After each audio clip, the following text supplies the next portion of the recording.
If you're thinking of moving to Redondo Beach, you're gonna wanna see the difference between North and South Redondo.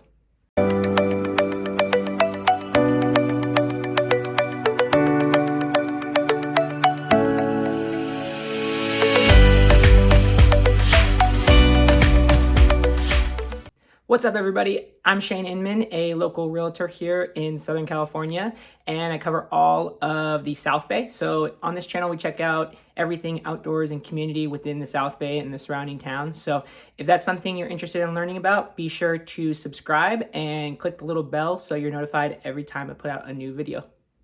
I have people reaching out all the time from the videos, and I love to hear from people. So if you're thinking of moving to Redondo Beach, feel free to call or text or email me. And this video is, going and looking at the difference between North and South Redondo, because as people are moving here, I think they're like, okay, I want to move to Redondo Beach, but they don't necessarily know what that means as far as the area within Redondo Beach. And it is a very big town as far as the location from north to south. So this video, we're going to kind of check out what that difference really is.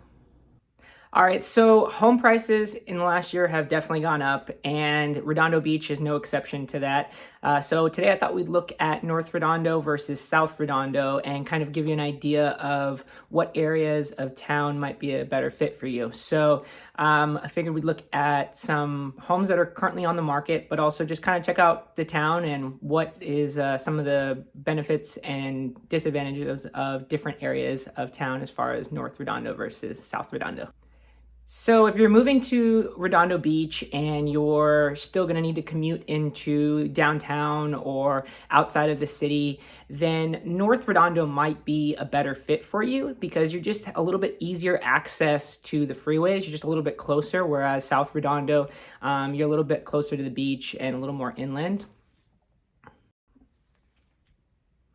One of the things about North Redondo that people may not like is just how tight the streets are and how tight together the homes are. So in North Redondo, you have two on a lot typically. So in that case, it's townhome style living where you're very close to your neighbor, but it's only 2 units in the complex. So you're not, dealing with a big HOA.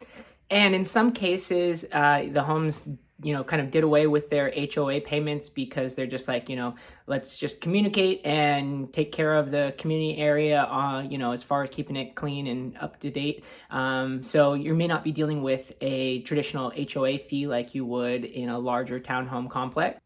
Going back to the tighter streets, one of the things to keep in mind if you're a early morning runner or walker, taking your dog for a walk before work and it's still dark, like I said, the streets are pretty tight. So you just want to be a little bit more careful in those kind of areas because when it's dark and cars are coming, and going during the early morning hours to get to work, you're not going to have as much space. You do have sidewalks, but it's just a little bit more condensed than other areas. But for that same reason, it is a great community for having animals. I think being outside and taking animals for a walk is pretty common in North Redondo, especially after COVID. I think everybody wanted a dog or some kind of animal to keep them company through being indoors with COVID. So do see more and more people out walking. And Redondo Beach actually has a great dog park, and it's a huge park where you've got a baseball field.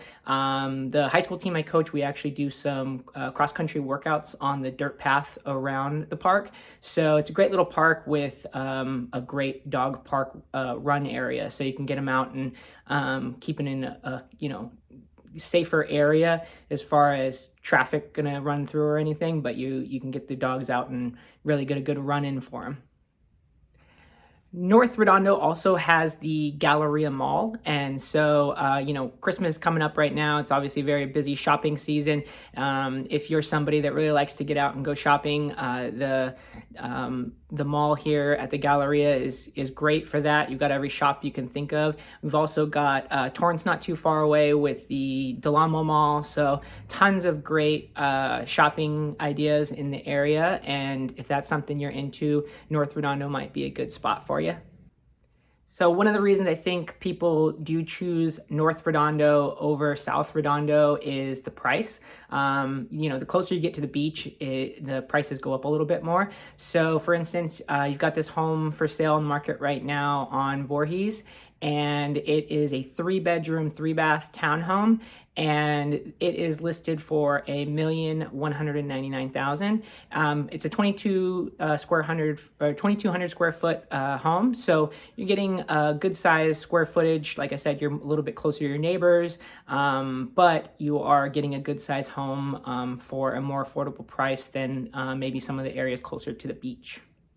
All right, so let's check out South Redondo. So South Redondo is a little bit closer to the beach. As I mentioned, that comes with a little bit higher price tag.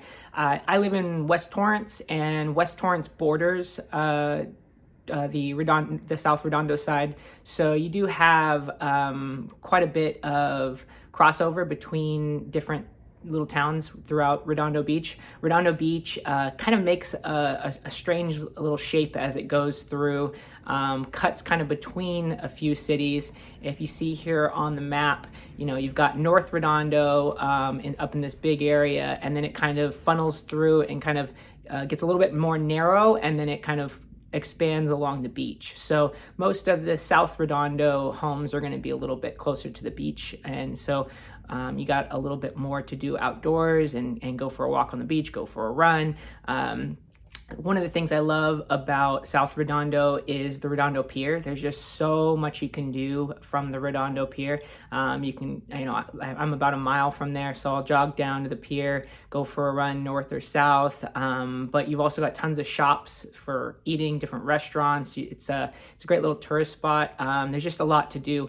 They also have boats that come in and out from the Redondo Pier. So you've got the Redondo Special, where you can actually go out and go on a day fishing trip. So sometimes we'll take that out. You can catch rockfish, or you can catch some really big fish as you get out towards Catalina. You can also stay along the shore. I do a lot of shore fishing here, catch sand bass and little stingrays. So there's just a fun little thing to do. You can also fish off the pier. If you don't have a license, you can fish off of the Redondo Pier.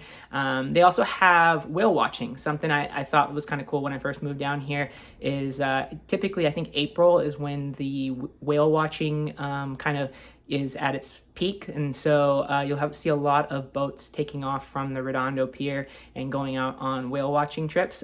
Just if you do go out on one of those boats, just make sure that seasickness is not something you have a problem with. Might be a good idea to try to find something to help with that, before you get out there, if you do have a problem with seasickness. So you do get some amazing looking homes along the beach, because they're a little bit more expensive and people want to live there and they want to make their dream home. So you've got the homes along the Esplanade are just gorgeous because they overlook the ocean. So you've got these big beautiful homes, and the walking path here above the beach, you can actually get a great view and walk along, or you can take the path back down and run along the Strand and go for a walk along the Strand. But the scenery is just great, and it's great weather. So we typically sunny and 75 all year long. We do get some gloomy days, but we never get those super cold days, and we never really get super hot days. I'd say typical hot day is 80, but it doesn't happen very often, and it might happen in February or March. But yeah, one of the great things about South Redondo is just the accessibility to the beach and just getting out and being outdoors and seeing the beautiful weather. So one of my favorite streets in the South Redondo section is Catalina, and Catalina has just these big lined palm trees as you go down, and these palm trees actually, a lot of them have parrots that are living up in there. So as you're running or walking down the street, you just hear them just kind of squawk.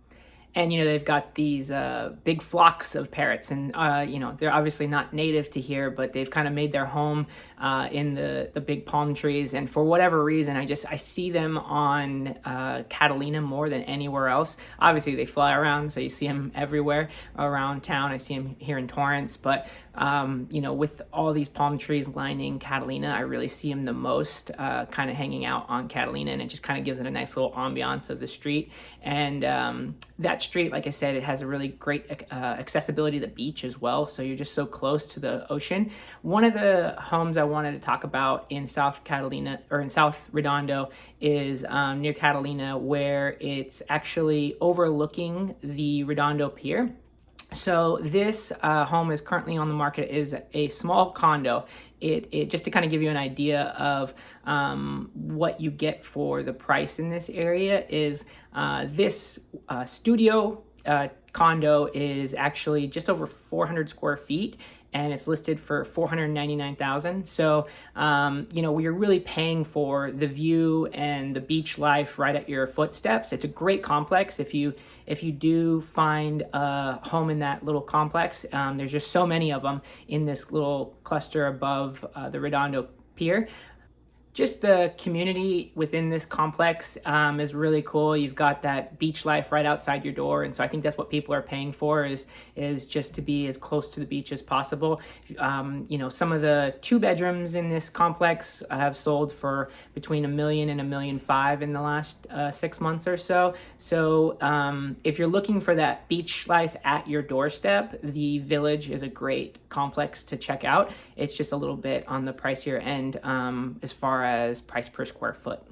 So South Redondo does not have that easy freeway access, but you are closer to the beach. And it does have some shops, but it's not like big malls. You're not as close to the Galleria or anything, but you do have some more local shops in the Hollywood Riviera that's pretty close by. So there are some options for restaurants throughout the Hollywood Riviera. There's some shops to shop around. There's also some places on the Redondo Pier to go get some small trinkets and shops, but little restaurants. But it's a different style of little bit smaller town feel kind of shops as opposed to the big mall traffic type of shopping. So if you're thinking of moving to Redondo Beach, I think the things to really think about is how easily do you need to be getting access to the freeways? Do you like the more condensed streets with smaller lots that are kind of tight knit together, or do you like a little bit more space and you're willing to pay a little bit more for that extra space and beach life? And then with that, it's just kind of a matter of getting out and checking out the city and feeling what's a better fit for you. But that helps you kind of get a better idea of the difference between North Redondo and South Redondo when you're starting your search. And if you are searching for a home within the South Bay in any of those towns, please reach out. I love to hear from people. Feel free to call, text, or email me. And with that, be sure to check out some of our other videos on the South Bay.